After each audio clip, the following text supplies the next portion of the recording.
Welcome back to the Aubergine Chef. Now this is a really exciting episode because I'm going to show you guys how I'm making my dessert sandwich entry, the cherries, berries, and plums, dessert sandwich for the Mezzetta sandwich contest. Now this is going into the cold sandwich category because it's basically an ice cream sandwich. But we're taking some things to kind of like play with dessert. We're using savory ingredients. We're also going to be grilling the pound cake, and we're just really going to be shaking up the boundaries of what most people expect for dessert. Now, bear with me, just play along and just kind of entertain this because I promise you it's actually really, really good and it has some really interesting flavors, especially once we get to the macerated berries. And everything individually tastes okay, but when they're all combined together, they taste really great. So the first thing we need to do is we need to make the ice cream because it takes the longest to set up, obviously, because we have to do it overnight. So for the ice cream, we're using the Kona Coast sweet and sour plum sauce. Now, plum sauce kind of has like a barbecue sauce flavor, but this one's a little bit, as it says, sweet and sour, tangy. So it kind of adds a very interesting flavor. We're going to add in a little bit of sugar to it for the ice cream, and we're going to add in just a pinch of lavender to kind of bring out the Asian influence. Well, not necessarily Asian because lavender is actually kind of French, but it's going to bring out some of the flavors buried in the sauce that kind of gets lost with the high fat content of the ice cream. So one of the first things you want to do is you want to get your ice bath ready. It's just a big bowl with water and ice, and most of my ice is already melted, so I'm probably going to have to put more ice in.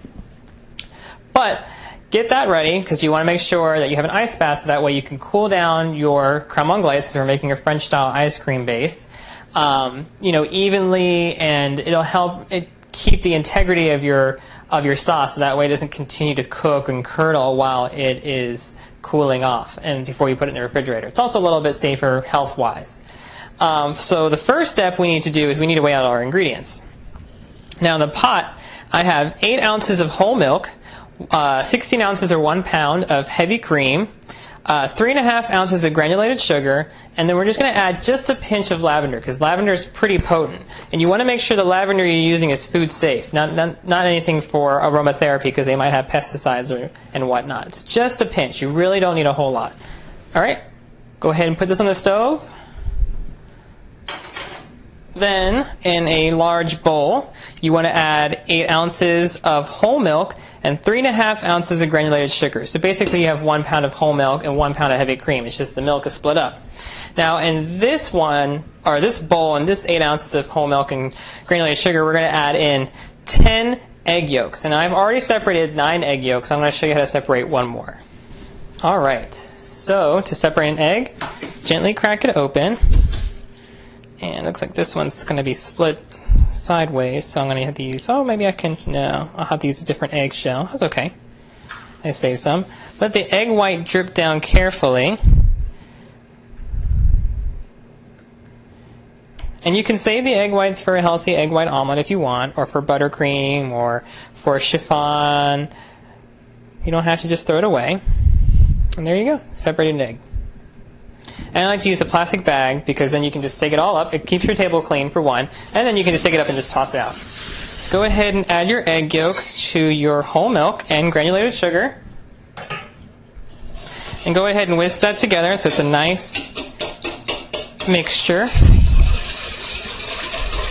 Okay, once your milk mixture comes to a boil, you need to temper your eggs. And tempering slowly brings up your eggs' temperature up to the temperature of the milk, and this helps prevent them from turning into scrambled eggs. All you need to do is just continuously whisk it while you slowly drizzle in the hot liquid. Go ahead and reduce your heat down to about medium-high. Pour your egg mixture back into the pot. Clean your pot real quick and get it ready with a sieve. Alright, so once you have that bowl we cleaned out on the ice bath, and there's a sieve in it. Also add in 4.5 ounces of the plum sauce, so we get a nice developed flavor in the ice cream. What we're going to do is we're going to cook this to nappe, and nappe basically means to coat the back of a spoon. And nappe happens around 178 to 181 degrees. It's kind of difficult to get to nappe if you're not experienced, because what can happen is that's pretty close to when your eggs will scramble.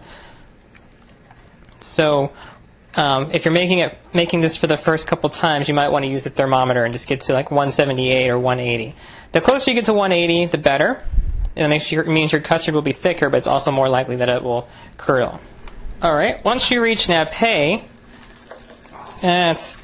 your mixture is going to start to curdle pretty quickly, so you want to make sure to get it to the pot as fast as you can. See, it's already started to curdle on the bottom of the pot.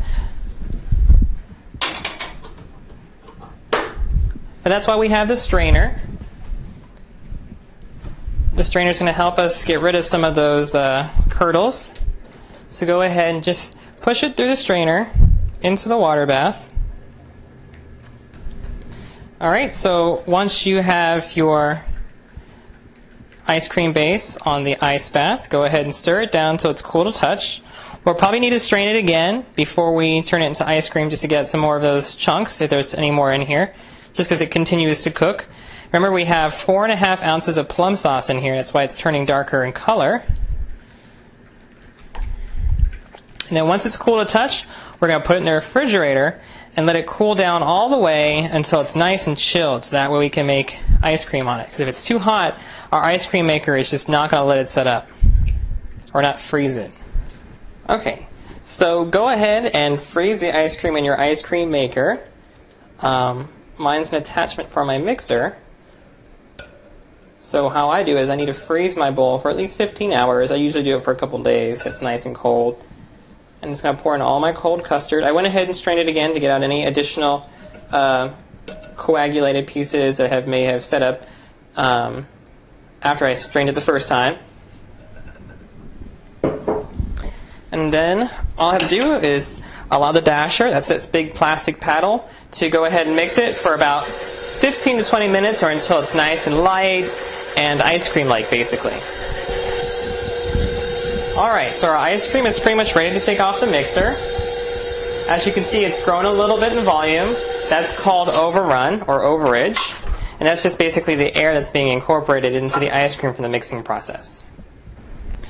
Okay, so the next thing you want to do is you want to put your ice cream in a container. If you have like a wax or cardboard or paper container, that usually works a little bit better, kind of like the ones that ice cream comes in the grocery store. But plastic works fine. As you can see, it's much thicker than it used to be, or when it was before we put it in. It's got a nice ice cream-like texture, almost like soft serve. So if you wanted to, you could eat it right away, and it would be like soft serve. But we're going to freeze it at least overnight so it gets nice and set up. Alright, and then just take a piece of parchment paper and cover the top of it right down to the surface. And this is going to help prevent any ice crystals from forming on the top of the ice cream during the freezing, while it's freezing in the freezer. And alright, and let's go ahead and put this in the freezer. Okay, so our ice cream is in the freezer right now, and we've got 2 more days until we're making the cake. So we want to go ahead and make the macerated berries. Now the reason you do it 2 days ahead of time is because you want everything, all the flavors and everything to kind of get mixed together, and you want the wine and the teriyaki sauce to be absorbed by the berries. So you want to make sure you do it at least 1 day, if not 2 days ahead of time. So essentially all we're really making is sangria, if you think about it, because all we're doing is adding fruit to wine. But when we macerate berries, we also add sugar. Typically we add sugar. It's not, you don't necessarily need to, but most of the time when people say macerated berries, they usually also mean that they added sugar to it. So for our maceration sauce, or the sauce we're going to be macerating it in, we have 6 ounces of granulated sugar. Okay, and then to the sugar we're going to add in 1 pound 10 ounces of Viognier wine. Now, I hope I'm pronouncing that correctly. And Viognier wine typically goes well with teriyaki sauce, which is why I picked it. I'm not a huge wine connoisseur, so I don't know too much. I had to research it a little bit. But after I tried it, I was really impressed. So 1 pound 10 ounces, which is pretty much the entire bottle. Now, you can, of course, cut this recipe in half. I made it this big because I wanted to use the entire bottle of wine because I don't really drink wine. But if you cut the recipe in half, you should still have plenty of fruit and plenty of sauce to use for your at-home for your at-home version of this. But, you know, then you'll have half a bottle of wine to drink, which may or may not be a good thing, depending on if you like wine or not. Oh, and before we whisk it, we want to add in 4 ounces of the Kona Coast orange teriyaki sauce. Now, I know that sounds weird, but the orange citrus flavor comes out really strong, or not strong, but it comes out really well in the berries and the sauce after we reduce it down. But the teriyaki flavor gives it a really unique flavor to the sauce that I can't really describe. It's a very subtle, very warm flavor, and it goes really well with the berries, it goes really well with the pound cake, and it goes really, really, really well with the ice cream. So we're used to add 4 ounces. And if you want, you can always add more. Feel free to adjust the ratio. If you want a stronger teriyaki orange flavor, you can add more. Now we go ahead and whisk all this together. We're doing this so the sugar dissolves pretty much. Alright, and then to our liquid, our macerating liquid, we're going to go ahead and add in 6 ounces of raspberries. Let's see, I also need 10 ounces of blueberries. Make sure that you wash and stem your blueberries. The best way to do it is to put it on a sheet pan and you can see go through it. After you wash it, the paper towel kind of absorbs the liquid, and then you can see I already missed one, a stem. And actually this one's kind of soft too, so you can just take out the soft ones too. This is the best way I found to root through blueberries. Now granted, a stem here and there won't hurt you, a soft blueberry won't hurt you, but if you're particular about it, then you want to do it this way. So we need 10 ounces of these. Whoops. Okay, we're also going to add in 6 ounces of strawberries that are cut up into pretty large pieces, so that way it gives your berry sauce or your berries a nice contrast. So I have them all cut up into smaller pieces and longer pieces, because we've already got a bunch of small shapes already with the blueberry and raspberry. So we're kind of counting on the strawberry to kind of give it a different shape to it. Let's go ahead and add those in, 6 ounces. And then we're also going to kind of bring out the wine flavor by adding in 4 ounces of washed grapes.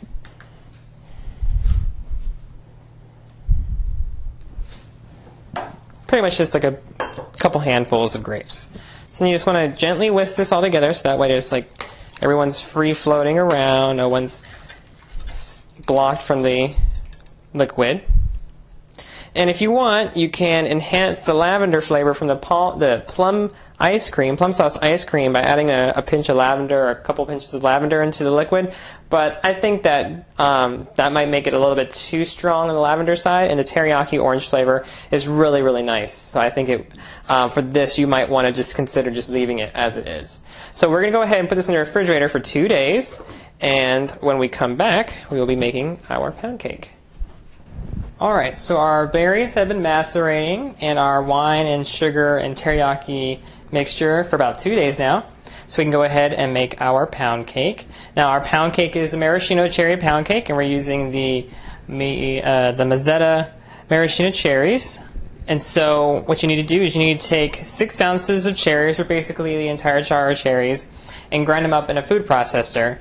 And you need to reserve about 3 ounces of the juice. Now, it should be between 3 and 4 ounces. And then you add in just a little bit of vanilla extract. Now, feel free to change the vanilla extract and substitute out with whatever flavor you think would be great for your sandwich or for your pound cake. Almond extract would work well. Kirsch would work well. A fruit beer would work well. A dark rum would work well. Most flavors would go pretty well with this, because cherry goes well with most flavors as well. Alright, so in this bowl we have sifted together 5 1/4 ounces of all-purpose flour, 5 1/4 ounces of cornstarch, 1/4 ounce of baking powder, and 1/4 ounce of salt.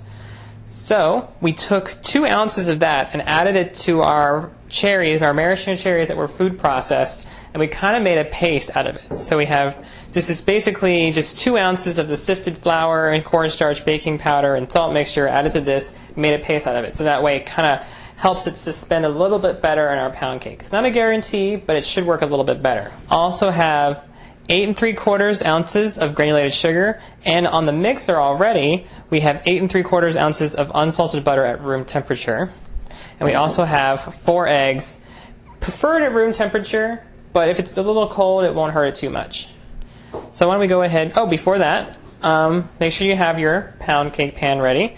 Line it with just a small piece of parchment paper. You don't have to go all the way to the edges. And make sure you spray it real well with some pan release all around the edge. And have your oven preheating to 350 degrees. Alright, so the first step is to take our room temperature butter and cream it so it's nice and light. Alright, and then to that we'll add our granulated sugar. Okay, so I mixed my cream, my butter, and sugar together for about 5 minutes. Like I said, up to 10 minutes, basically until it's nice and light and airy. Now we can go ahead and slowly add in our eggs. Now I went ahead and whisked together the eggs and the cherry juice, so you can just combine them at the same time. And all we're doing is we're just adding a little bit at a time to our butter and sugar mixture, allowing it to get mixed in before we add the rest of it in. Alright, so once you've added all of your egg and cherry juice mixture, go ahead and cream it together for about 5 minutes. And then we're going to add in all of our dry ingredients. Alright, after your dry ingredients get mixed in, go ahead and add in your cherries that you ground up in the food processor and added 2 ounces of flour and kind of made a paste out of it. Alright, so once your batter is made, go ahead and pour it into your pound cake pan, or loaf pan. Now pound cake gets its name because originally the ingredients were added in equal amounts, basically 1 pound per amount. So 1 pound of butter, 1 pound of granulated sugar, 1 pound of flour, and 1 pound of eggs. But this one's a little bit different. It's a variation. We add a little bit of cornstarch. We cut the flour with some cornstarch to make it a little bit more like cake flour. So if you have cake flour, you can go ahead and substitute the full amount of all-purpose flour and cornstarch, and that should work pretty well. And we're also adding different flavors, of course, to make it the cherry. Go ahead and make it nice and flat. Alright, and we're ready to bake in the oven. So we're going to bake it at 350 degrees for 45 minutes or until it tests done. And when I say test done, we're going to insert a knife or a toothpick into the center of the cake, and we're going to pull it out. If it comes out dry, then it's ready to come out. Okay, so while our pound cake cools down for about an hour or two, we can go ahead and start on getting the sauce ready and the mint leaves cut up. And I've actually had my cake in the fridge for about an hour or two already, so it'll go pretty quick. I've already washed my mint leaves. Now the mint we're not using for decoration only. We're actually using it for its flavor because this is a pretty fat, heavy, very warm, very sweet recipe. So what we'll use the mint for is to help cut back on the fat and kind of like reawaken our mouth and kind of give us a break from all the heavier flavors that are found in the wine and the ice cream. But while those dry, we can get our sauce ready. Now I don't really have any specific measurement for the amounts of liquid you need because basically we're going to cook it down to 220. So whether you cook only a little bit or a lot down to 220, it should be the same consistency because 220 temperature not only measures temperature, but it also helps us give an idea of how much liquid is in our sugar mixture. Remember that this has sugar in it, so it's actually a really good barometer for making simple syrup flavored with wine. Fruit's nice and plump from absorbing all the wine and teriyaki sauce. It smells really unique. Oh, we got a runaway blueberry. So I'm going to put this on the stove and bring it to high and then cook it to 220 degrees. Between 220 and 230. You don't want to go too much higher than 230 because otherwise it gets too thick. Now if you want to use a mint leaf whole, that's fine. But I'm going to show you a way of cutting mint leaves that I think is a little bit more sophisticated and a little bit more unique than just plopping down a nice sprig of mint leaves. Now don't get me wrong, there really isn't anything to compare to the way that a couple mint leaves look on a dessert, but mint leaves are kind of overused in that way, so it's nice to have a different way of using them. So kind of layer your mint leaves on top of each other. Usually smallest to largest is a good idea, or largest to smallest. And then you kind of want to roll it up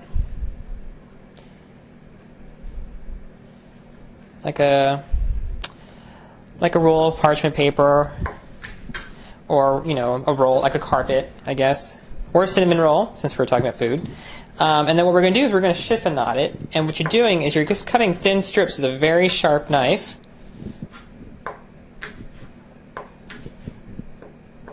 Now, if you're better at cutting than I am, you can cut a little bit faster, but my chefs always made fun of me because I had a tendency not to cut all the way through, so now I take my time and make sure I do. And so what we have now is kind of like mint confetti. So it gives kind of a nice look to our mint leaves, and it makes it more unique than just a couple leaves on the plate. Plus, it's more likely to be eaten this way, because a lot of times if you just plop the mint leaves on a plate, a lot of people will just pull it off and just eat the rest of the dessert, even if you intended for it to be eaten. So this is a very good way for it to be eaten. So I'm going to cut a few more of these mint leaves, and then we'll get to the pound cake. Alright, so our macerating liquid is over here boiling. It's at 207 degrees, so it's still got a little bit of ways to go. Now, if you have a grill, this is typically where you would use your grill. I don't. I have a griddle that has a grill-like side on the back, but it can still work for what we need it to do. We're basically going to grill our pound cake to give it a more unique flavor. It's going to have a caramelized, blackened cake flavor to it. So to have the sweetness of a pound cake, but it also have the complexity of something that was grilled, much like fruit being grilled on the grill. How many times can I say grill on one word, right? In one sentence. So anyway, I am going to preheat it. And I'm going to use a little bit of Mezzetta's extra virgin olive oil to grease down the griddle and give it a little bit more of a complex flavor as well. Now, if you're doing this on the grill outside, you probably don't want to grease your grill directly. So what you would do is you would just apply the olive oil onto the pound cake before grilling. Alright, so while the grill preheats, we're going to go ahead and release our pound cake. Okay, run a knife along the edge of the pound cake to get it loose around the edge.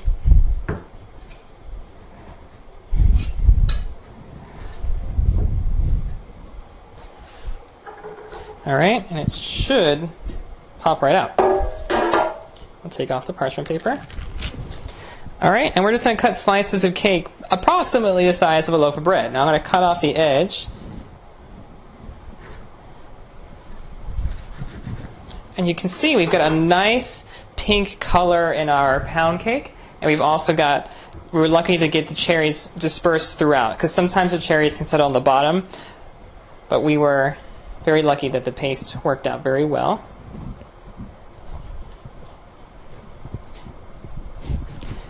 Now, refrigerating your cake has the effect of drying it out a little bit, especially if you don't cover it with plastic wrap.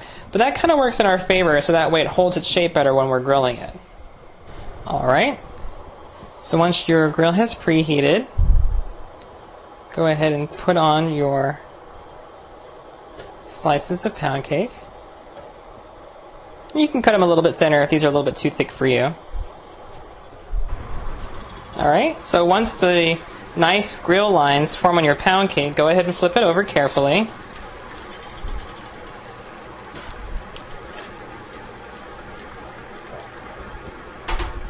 And then the grill lines show up on the other side as well. Alright, so now we're going to go ahead and plate up our sandwich. So take our nice reduced sauce. It's still a little warm. It'll get thicker as it cools down. And we'll go ahead and drizzle it onto the plate. Alright, and next we'll take one of our slices of grilled pound cake. It came out particularly nice. Onto the plate. Now I've already pre-scooped some ice cream. And what we'll do is we'll take some of them, put them right on top of our sandwich. And then if you want to, you can put some more sauce on if you'd like. I'm not going to because the ice cream is just going to melt really quickly because the sauce is still pretty warm. But now you can go ahead and put on some fruit. Some of the macerated berries and grapes. And then take some of the chiffonade mint and sprinkle it throughout. It's giving it a nice color as well as a complex flavor. And then we're going to top it off with another slice of bread. We're going to kind of off-center it so that way you can still see inside of it. And that's pretty much it. This is my Mezzetta sandwich entry into the cold category. It's an ice cream sandwich with triple berry, macerated, and the Viognier teriyaki sauce, along with some grapes. We had some chiffonade mint, the plum sauce ice cream, and a maraschino cherry pound cake that was grilled with some olive oil. And we also reduced the wine sauce onto the plate, in a pot, and then we drizzled it onto the plate. Now, if you really like the wine sauce, because the wine sauce does have a really good flavor and the pound cake does soak it up really well, feel free to use a little bit more and allow the cake to suck it up. All right, thank you so much for joining me on my journey for the sandwich competition that's hosted by Mezzetta. I hope I've inspired you to try other flavors and try make things with savory flavors just as well as sweet flavors and try to combine them together and make a nice plate of dessert. Not everything has to revolve around the two areas of sweet and savory. Sometimes the worlds can collide and create a really cool dessert. So, or an entree if it's sweeter, if it's savorier than sweeter. But anyway, I hope you learned a lot today. Thank you so much for watching, and remember, the Aubergine chef demystifying dessert one recipe at a time.